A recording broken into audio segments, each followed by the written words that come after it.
Sweet. I am thrilled for this opportunity to get to share this week's message with you. It's an honor to do so. Like Drake said, I'm an intern here at City Church, and all that really means is I do a lot of work for free, and whatever Drake says. So I'm super excited to be here with you tonight. If you haven't been able to join us the last 6 weeks in this series, we're talking about what it looks like to be a follower of Jesus, what a life of a Jesus follower looks like. Last week, Drake opened up this discussion around the mission that God has placed on our life as Jesus followers in the room, and challenging us to look at being the light into the world around us, to live in love in such a way that because of God living in and through us, the world around us is changed. And this week, I'm excited to take that same conversation around the mission and take it a step further and hopefully give us some helpful tools to use to stick in our tool belt or some practical ideas on how to engage the world around us, our city, and a couple other circles of influences that we have here in our domain. Cool? You guys with me? Ready to rock and roll? Right on. To get us all on the same playing field, here is what I know to be true of everyone in the room today. We all want something significant out of our life. I think it would be safe to say that you don't want to look back in 40 years and feel like you have wasted your life. Agree? Cool. If you don't agree with that, we can have a conversation later. There's another problem going on. But regardless of how you define significance, I believe that to be true. We don't want to waste our life. You don't want to look back and it seems like you've been spinning your wheels for so long but have gained zero traction. One thing that we continually see throughout the life of Jesus and his work here on earth is a consistent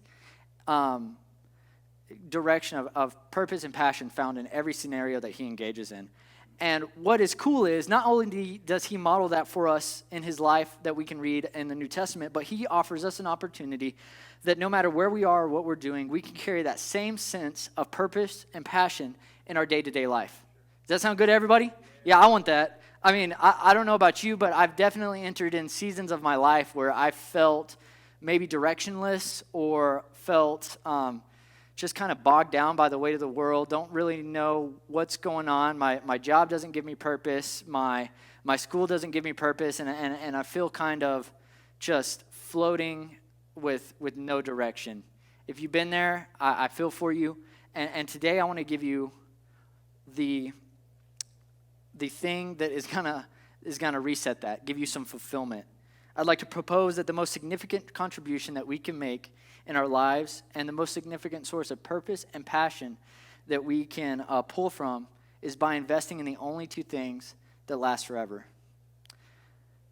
The only two things that last forever are you and I. Jesus places a heavy value on people. You can see that in his life when you read through what's called the New Testament. It's the second half of the Bible. He spends his entire time on earth investing his time and energy into people. And he gives us an opportunity to do the same. The way that we live, love, serve, and share the love of God around us in the world is all that matters. And I recognize that there are people from all over in the room today, whatever past you might come from. And if the sharing the love of God thing doesn't jive with you, that's okay.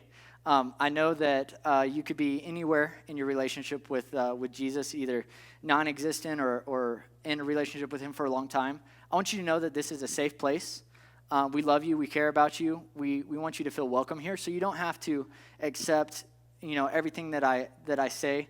That's not my goal, is to convince you of anything. It's just to show you the love of Jesus. And so I think with all that said, even if you don't believe in Jesus here today or follow him in any way, we can agree that loving people is pretty important, right? Yeah? Cool. So for those of you in the room tonight, though, that would claim to be a follower of Jesus, I think we can say that loving people is the mission that he placed on our lives, and we do that out of an overflow of our relationship with God. And then we feed into people, and the significant portion of the people that we are called to pour our lives into are people that don't currently have a relationship with God. George Barna did a study in America, across America, and came up with this statistic that says less than 1% of people who call themselves Jesus followers are currently being intentional about helping people find their way to God from where they are. You guys know what that means? That means 1 in every 10 people might be doing something about changing the kingdom of God. How does that hit home? I did not like that one. Why is this important? The church was given one mission. Jesus calls it making disciples. He addressed a group of his followers that he called the disciples. He chose to follow him throughout his life, and he says, I want you to go into the world, to your city, to your work, and make disciples. This is the mission that he gave to us as the church. And the church, to give you a definition, is not this building. It's not a geographical location. It's a collection of people who claim to follow Jesus. He said, I give you one mission. That mission is to find and make other Jesus followers. And if we are doing not so great at that, how do we change that statistic? Tonight I want to give you a couple tools and invite you to look at two realities we see in the life of Jesus that can help us grow in that area. First, I want to reiterate our definition of a Jesus follower. If you could pull it up here. The life of a Jesus follower is not me living my life for Jesus, but Jesus living his life in and through me. We've been using this definition the last 6 weeks, and it's going to be the backbone of everything that I build off today. So let's keep that in mind as we go forward. Okay? We're going to be in Luke chapter 6. You can go there, or you'll be able to follow it on the screen. It says this, starting in verse 12. One day, soon afterward, Jesus went up on a mountain to pray. He prayed to God all night. At daybreak, he called together all of his disciples and chose 12 of them to be his apostles. Down to verse 17. When they came down from the mountain, the disciples stood with Jesus and on a large level area, surrounded by many of his followers and by the crowds. There were people from all over. The first reality we see from the life of Jesus here is that as I follow Jesus, what is on his heart will be on my heart. Ask yourself this question. Is there anything in your life you care about now due to a relationship that you didn't care about before? Let me give you an example. I live with Daniel and Michelle. I rent from them, and I had my own place back in Texas. And I would say that I was a clean person. Maybe not tidy, but definitely not disgusting. So I fell somewhere in that measurement. And I've been living with Daniel and Michelle the last 6 to 7 months probably, and they value tidiness. And I respect it. I've done my best to try to learn it. And what has happened actually is now I've started to enjoy being tidy. Like, it is now something that I care about and look for. Like, I walk in and I'm like, oh my gosh, why is my stuff all over the place? I mean, it's like somewhat put together, but it's not tidy. And it's because they value it so heavily, and I've spent time with them. It is now something that I value because it was on their heart. I have a relationship with them that I've spent time with, and it has become something that is on my heart.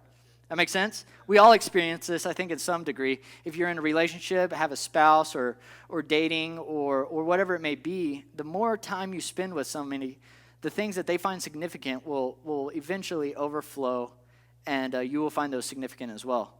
Maddie and I have been dating for a couple months now. Woo! Yeah. And so we signed up to do this race together, and I'll admit I hate running. Do we have any runners in the room? Okay, cool. Right on. Everybody else, I'm with you. I'm just kidding. So we signed up to do this race together in May, and I did it because I was like, all right, she's pretty. She's asking me to do this race with her. Of course, I'm not going to say no. But running is something that is very big on Maddie's heart, and as we begin to train for this thing and we spend time together doing it, and I'm going out running, we're checking in, I'm actually getting pretty excited about this race and like somewhat enjoy running now. So my point is, the more time you spend with people, you're going to begin to like what they like. And specifically, as you follow Jesus and spend time with him, this is infused by our time alone with him. What is on his heart will be put on your heart. And so if this is what Jesus calls us to do, it makes us ask the question, is there anything that Jesus is passionate about that is not in me? If you look at verse 17, when they came down from the mountain, the disciples stood with Jesus. The disciples spent time with Jesus, and then they came down off the mountain together and engaged the crowd. That moment there where they stood together, Jesus was relaying to them that, man, people were on his heart. He had just spent some time with God up on the mountain praying. God put people on Jesus' mind and heart. He came down and spoke that over the disciples, his followers, and then they engaged the crowd together. the mission is who Jesus was, not what he did. And what this means for you and I in the room tonight is that as we follow Jesus, what is on his heart will become on our heart, and that should be people. And the mission would hopefully then be not what I do, but who I am, who we are in the room here tonight. About 8 or 9 months ago, I think, at this point, back in May of 2019, is when my whole journey to Colorado began. I came and I did a visit with Drake and Danielle and the team, and Drake proposed that I move to Colorado, be a part of this thing, and first off, I looked at him and I said, hey man, I don't want to get your hopes up. I'm going to come out and see you because I miss you guys, and don't put a lot of your eggs in this basket. I'm probably not coming to Colorado. But Drake is relentless. So he spent all week talking Colorado up big and everything, and I'm shooting it out of the sky the best I can. And I told him right before I got on the airplane and went back, I said, hey man, you know what? I'm going to take this thing seriously. I'm going to spend time in prayer about it, and I'll get some of my mentors to help me process this. But I'm not going to come here for you. If I come here, it's because God is going to give me a heart for the people in Boulder. I got on the plane. I went back to Texas. Nothing for a couple weeks, and then out of nowhere, it's like something clicked. God was saying, hey, you haven't given me your yes. And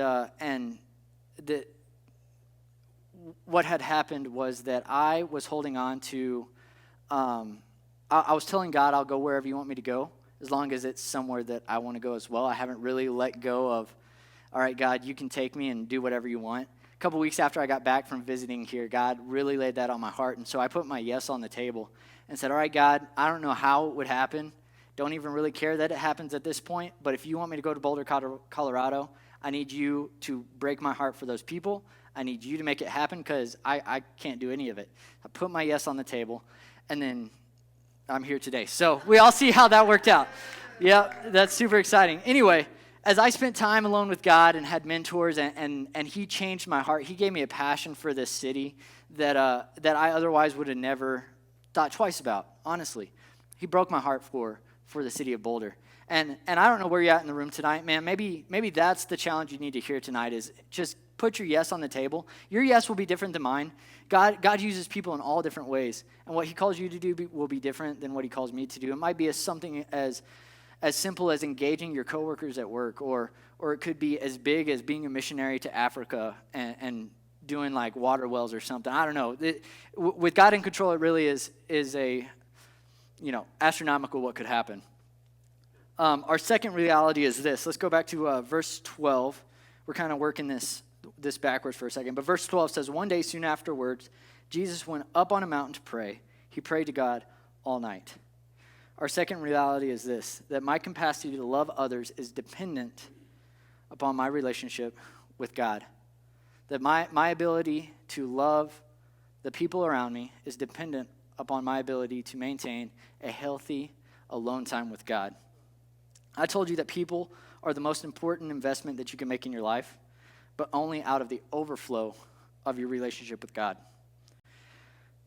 In verse 12, Jesus spent time with God before he came down off the mountain, and the time that he spent with God influenced who and how he engaged the disciples, and then the transition from them being together to the crowd down below. They could have stayed. Okay, whoever has come into a church and experienced just a bunch of circles of people, like you walk in the door, you're hyping yourself up to say hi to somebody, but there's like all these circles just of groups of people that kind of got their backs turned. I've been burned by a lot of churches with that, but they could have stayed on the mountain, had the same mentality. Man, we're with Jesus. We're just going to stay here in our little holy huddle and not come down. But because people were on Jesus' heart, the disciples developed a heart for people. They came down together and they engaged the crowd. They engaged the city. How do I grow in loving people and living on mission? How do we do that here today? If you grew up in the church or have any kind of religious history, a lot of times people will teach you that you got to do more for Jesus. You got to be a part of this and that and fill your plate so full that you're just stretched as far as you can. And out of that, somehow, you'll get closer to Jesus. That is not what he shows us here. in Luke, or throughout the rest of the New Testament. He says, if you want to grow in your ability to live on mission and love people, you spend time with God. When you spend time with God, what is on his heart will then be on your heart, and then your capacity to love others will then overflow through you. I put my yes on the table to let God do whatever he wanted with my life back in May of 2019, and I can tell you it has been the greatest ride of my life. And I want that for each and every one of you. I got purpose and passion in my job. I got purpose and passion in my friendships when I would go to the post office or get my hair cut or whatever it may be. God can give you that fulfillment that you're missing. We're going to look now at a couple practical ways to engage and love the people around you. These are called, we're calling them the 4 circles of influence. We're going to put some tools in your belt to be able to engage the city in the way that Jesus has shown us that he engaged. The first circle that we have is the city. We use a measurement here called the 5% life at City Church. And it simply tracks, what you do with your time. Do you get out, you get together, you get alone with God, and you get close with other believers. These are kind of what influence these circles. So our first one is the city. This is the first domain that Jesus calls us to. This consists of your workplace, your neighborhood, your coffee shop that you go to, the bus station, whatever it may be. God isn't calling you to a building. Building is not the church. City is the church where we're supposed to be, and God's called you to it. We can't be a church for the city if we're not first in the city. You'll see all over our banners and stuff outside, we're in the city for the city. This is where it starts. You can't wait. Jesus has a passion and purpose to be among the people of the city. We see this in Luke 19. You don't have to turn there. It won't be on the screen, but Jesus' heart was broken for the city. He shared this with his followers, and this moved him to go into the city and to change lives, to impact people. When I put my yes on the table, as I told you, I asked God to break my heart for this city. And I don't know where you're at in the room tonight, if you've never asked God to do that for you, to allow you to see people in the way that he sees them, then you need to do that tonight. To let God give you an opportunity to do something bigger than you could ever do because of the ability to see him to see people in the way that he sees them. To give you a chance to look at your coworkers at work or your barista or your mechanic through the eyes and lens of Jesus will radically reshape your life. For those of us in the room tonight that are Jesus followers. And then, man, to give you a love for people that you have never had. You have an opportunity to invite everyone to come and see what he did in and through your life. We do this through a medium of encouragement. This is the first tool I want to give you. This is how we engage the city. We do it through encouragement. You don't have to go stand on a street corner and be weird, wear all the Jesus T-shirts and slogans that you can think of. There's a much simpler way, and it is through encouragement. What is amazing is that everyone in the room is able to encourage. It costs you nothing, but it's priceless to receive. Everyone needs encouragement. Three tips on how to become an excellent encourager. First one is this. Does everyone in the room tonight have a name tag on? I would hope. No confession, so somebody's missed. I'm just kidding. I don't have mine on. So the first one is this. Learn names. The sweetest sound to anybody's ear is their name. We started wearing name tags for this purpose. We want to be able to place value on people, and one of the easiest ways to do that is be able to learn someone's name and then use it. I love it when somebody uses my name in a conversation. Like, it could be completely irrelevant, but if they're like, hey, Seth, man, I'm so glad to see you, Seth. I'm like, you said my name twice already. It's like, I'll be your best friend. If you learn their name, it's going to open up a door of influence that could otherwise not be open. The second is this. Ask questions. You want to engage them on the one topic they are most proficient at. That is themselves. If you can get somebody to start talking about themselves, they'll do all the work for you. They're going to do 90% of your job. If you can get their name and not stop asking them questions, you're going to be able to get your foot in the door and invite them to a Rayback event or invite them to a city group or to a service on Sunday or whatever else parties we got going on throughout the week, if you can do those two things. there's this book called the Book of the Nuns, and spelled N-O-N-E-S, right? Okay, cool. And it had this statistic in it that said 82% of people that they surveyed, when asked, would you go to a service if you were invited, 82% of the people said yes.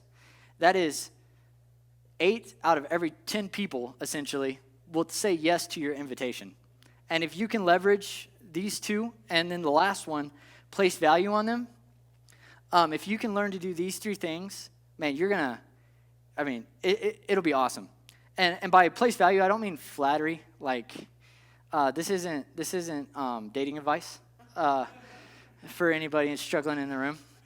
But if you can learn to place value on people, like get to know them, ask them questions, learn that they're a student at CU and they're studying chemical engineering, and then I go, man, that is awesome. We need people like you in this world, because if it was left to me, whatever entails chemical engineering would never happen. So thank you for doing what you're doing, because I could never do that. I'm placing value on them. And it simply is just going to build them up. It's going to encourage them. If we start to apply these 3 tools in our conversations around the city, in our domains that we have influence in, with our VIPs even, they're going to leave our conversation thinking there is something different about you. They're going to see the light of Jesus that Drake talked about last week coming out of you. They're going to be intrigued by it. And we're about to talk about the next circle in a second, but wherever Jesus went in the New Testament, if you read, people followed him because they were attracted to him. Same is true for you. If you go out into the city and you let the light of Jesus shine in and through you, and people get a glimpse of that, they're going to be intrigued. You have an opportunity there to invite them to come engage him on another level. You don't got to be weird. Learning somebody's name, asking them questions, and placing value is super practical. So our goal here is to get out into the city so that we can invite the people in the city to come and join us in the crowd. Our next circle is the crowd. We want them to come and gather here. The crowd is consistent of everybody in the room tonight. If you're here, you're a part of our crowd. Whether you wanted to be or not, you walked in, so welcome. What we do here on Sunday, our gather time, this is part of it. This is important because Jesus cared for the crowd. If you remember the story or not aware of it, there's a story in the New Testament where Jesus fed 5,000 people that had come to listen to him speak with some bread and some fish. He cared for it. He loved the crowd. He nourished them. And as followers of Jesus in the room tonight, when people come out of the city into our crowd, our opportunity to love on them here, we want to live in the same way. We want to be able to love them and show them the light of Jesus here so that we can break down walls that would have otherwise never been broken down so that Jesus can then move in and through their life. You tracking with me? That was a lot. Sorry. It's scary coming in. If anybody is new, I was new at one point. It's scary walking into a community with zero knowledge. But when you encounter people that are reflecting the love of Jesus, it makes it a lot easier. We get a chance to engage our city at our doorstep, and it is a phenomenal opportunity.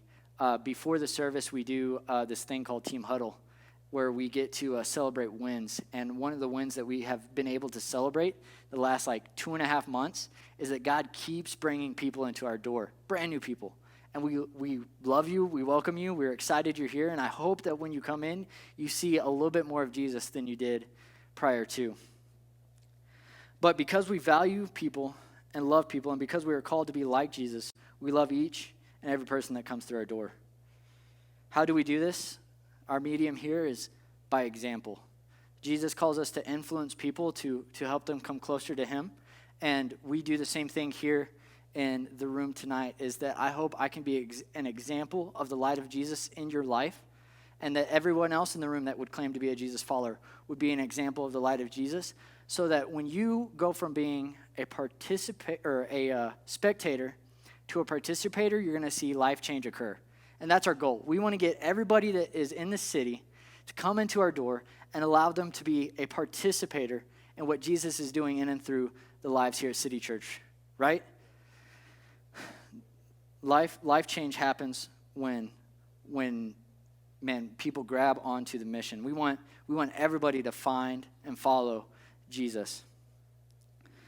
The goal here is to get people from the city into the crowd, and the crowd consists of everybody that walks through the door. So we don't always know if they're a follower of Jesus or not, but I'm going to be an example of the light of Jesus to every single one of you, and I would hope you would do the same.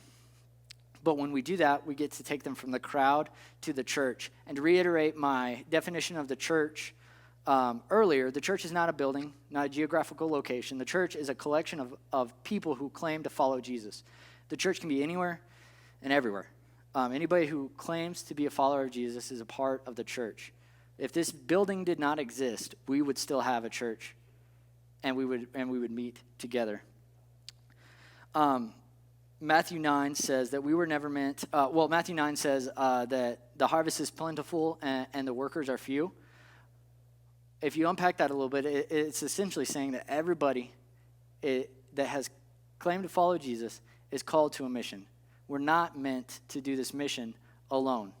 We come in and we get to do it together. We get to serve alongside each other. The relationship between the crowd and the church is different. Neither one is more important than the other. But to the crowd, I'm an example of Jesus. I get to be a light to Jesus. And to the church, my fellow believers, I get to be a participator alongside, a co-worker with, a comrade. We get to go hand in hand into battle together. And so they take on different shapes, but nonetheless, neither is more important than the other. They're focused on being, how to identify these people. They're focused on being with Jesus. What we have talked about thus far have taken hold of it and just running as hard as they can. They've found purpose, they've found fulfillment and passion, and are being a light in the city around them, helping people find their way to the crowd so that they then can find Jesus and come to know him as their Savior. Right on? Neither is more important than the other. How do we engage the church? Simply by being together. We do life alongside and with you. I get purpose and passion from that because no matter how God has crafted you and I, we get to come under the same umbrella of God's love. And we get to serve alongside each other. We get to encourage, love on, rejoice with, be partners in this mission together. And it's valuable. It gives fulfillment. And we get to do that not only here in this group tonight, but we get to do it in our city groups. We get to do it in our city. Be a reflection of Jesus to the world around us. The goal from here, and this is the last realm of the circle, is the core. The goal after the church is to get people from the church to a core. Jesus had the city that he engaged. He had the crowd that followed him. He fed and nourished. He had his 72, and then he had his 12 disciples. And then along with that, he had 3 guys, Peter, James, and John, that he would break. We can see in the New Testament that he would break away from at time to time and invest solely in them. At City Church, we do this a lot of times through our city groups. If you're not a part of a city group, man, I want to encourage you, if you're not doing life alongside with people at this level, you are missing out on some potential that God has for your life that, man, you will not be able to find anywhere else. Jesus needed his core. If you're familiar with the story, the night before he was crucified, he went up on top of a mountain and prayed. And he prayed, God, if it be your will, take this cup from me. And he ended his prayer with, not my will, but yours be done. Jesus knew that night it was going to be hard. And he wanted Peter, James, and John there alongside of him because he was going to have to go further than he had ever gone before. So too will you and I need a core to go further than we've ever gone, to be able to achieve things we could have never otherwise have achieved. I have a relationship with a handful of guys in my life that know me in and out deeply in a way that a handful of people in the church or in the crowd would never know me. The relationship I have with Drake and Daniel and Ricky and a couple other guys in my city group is so deep and so tight that they can see areas in my life when I struggle. They know me when I'm on my highest mountain and when I'm in my lowest valley. And for the crowd or the church at times, it's easy to put on a face as if nothing's going on.